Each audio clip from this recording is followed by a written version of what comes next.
Today, FBI Director James Comey, in the hot seat before the Senate Judiciary Committee, said he has no regrets about his letter to Congress announcing the Hillary Clinton email probe was reopened, So help me God. even if it affected the outcome of the election. It makes me mildly nauseous to think that we might have had some impact on the election, but honestly, it wouldn't change the decision. Everybody who disagrees with me has to come back to October 28th with me and stare at this and tell me what you would do. Would you speak or would you conceal? And I could be wrong, but we honestly made a decision between those two choices that even in hindsight, and this has been one of the world's most painful experiences, I would make the same decision.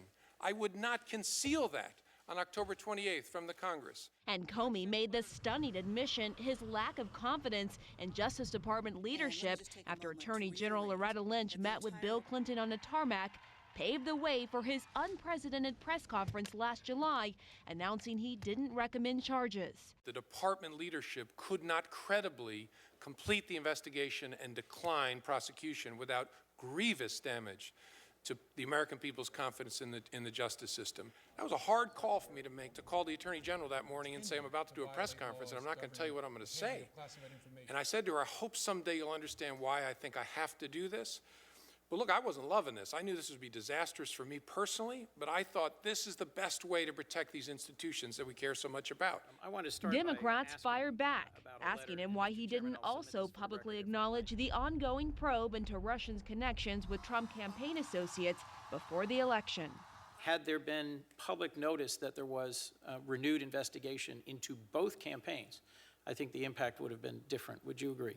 That's a separate question from, do you confirm the existence of a classified investigation that has just started to try and figure out, are there any connections between that Russian activity and U.S. persons that started in late July? And remember, the Hillary Clinton investigation, we didn't confirm it existed until 3 months after it started, and it started publicly.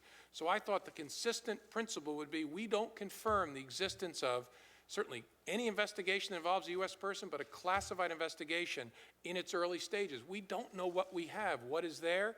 And so my judgment was consistent with the principles I've always operated under. That was the right thing to do.